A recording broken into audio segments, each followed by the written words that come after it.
Good morning.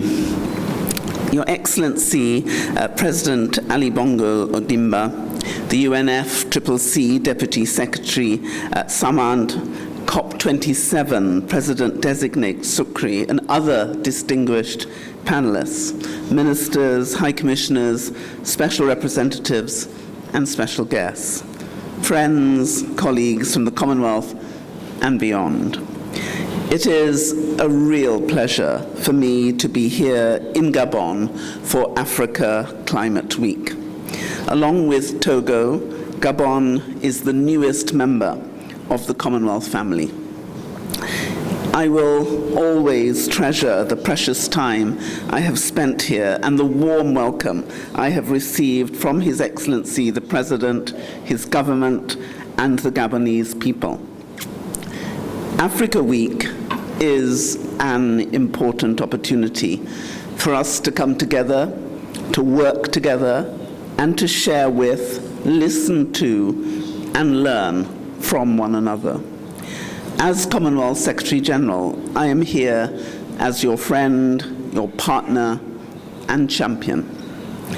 The 56 nations of the Commonwealth are spread across the continents and 6 basins of our great shared ocean. We are 2.5 billion people, 60% of whom are under the age of 30. And so I welcome very much the comments that have just been made by our youth representative. 21 of our members are right here in Africa, and the next Secretary General of the Commonwealth will be an African. Africa is a central player in the modern Commonwealth, and climate change is a profound challenge to Africa. So climate change in Africa is a central consideration for the Commonwealth family of nations.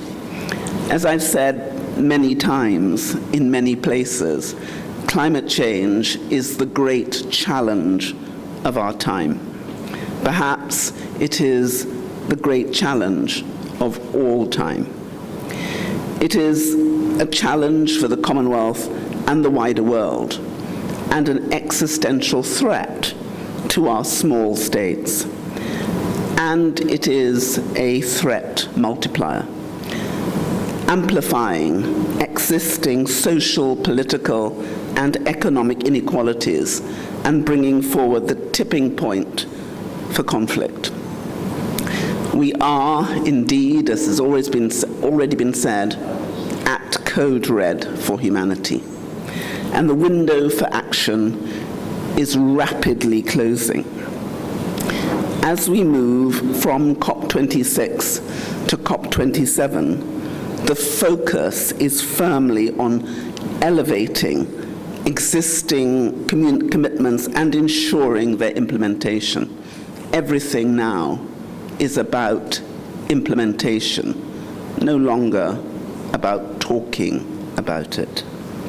49 of the 56 countries have submitted improved national determined contributions, and we have helped a number of our members ratchet up their commitments, and we will help them to implement those commitments. For Africa, I want to talk about 3 essential priorities, and I know that there are many, many more. We've spoken already today about debt, about the universal vulnerability that we all face.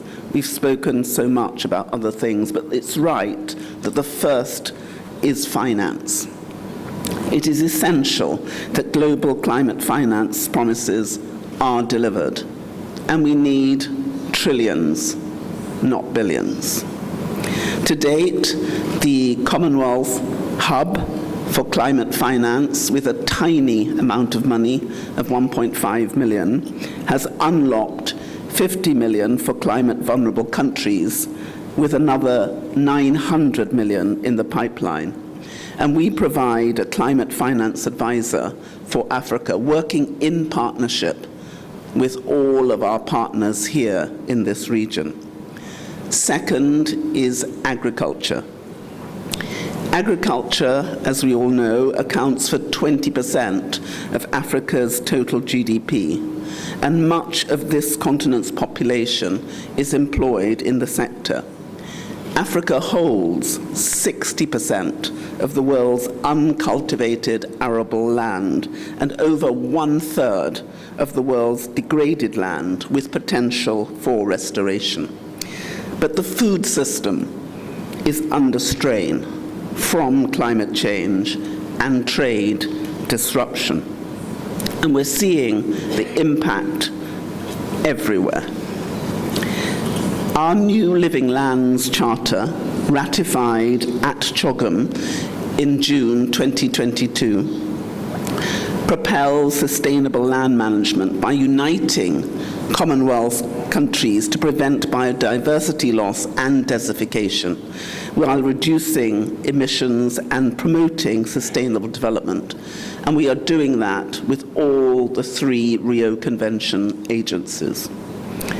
The third is energy. Energy is central to development, and the energy transition is central to the tackling of climate change. The demands for economic development and the challenges of delivering sustainable energy at scale means that Africa's transition from fossil fuels to renewables will look different to that of industrial economies.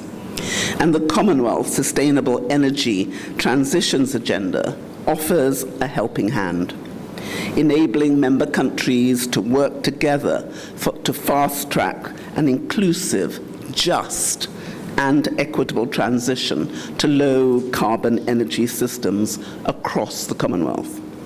Our technical assistance to member countries is built on the Commonwealth's legacy of climate leadership, going back to the Langkawi Declaration in 1989, which predates the first COP and continues to stress throughout the international system.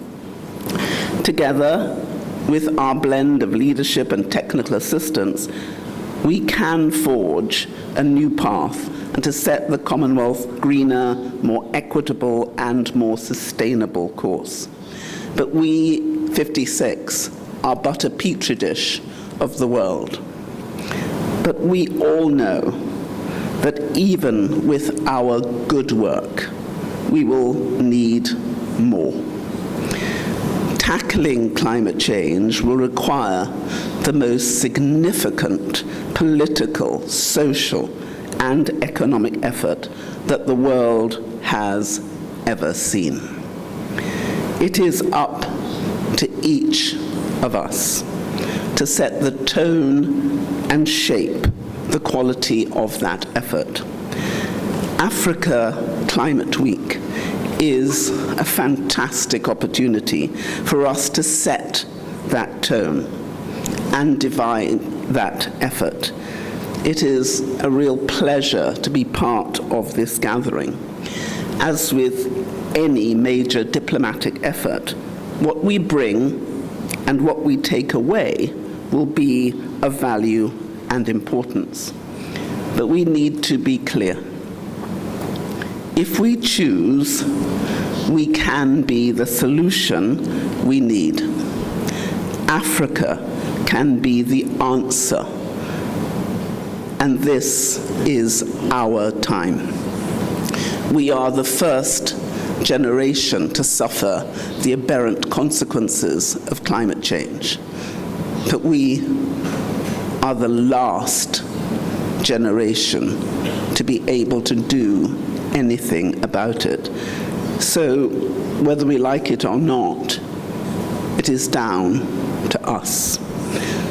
I know that we can make progress here, and I want you to know that you will always have a friend and ally in me and in the whole Secretariat in the Commonwealth. This is our time, and we cannot fail. So I thank you for all that you have already done. I thank you for what you will do this week. But most of all, I thank you for what you will do to make sure that COP27 is not a talking shop, but is the start of implementation and action. And can I say particularly to my dear colleagues from Egypt, may God bless you. Thank you.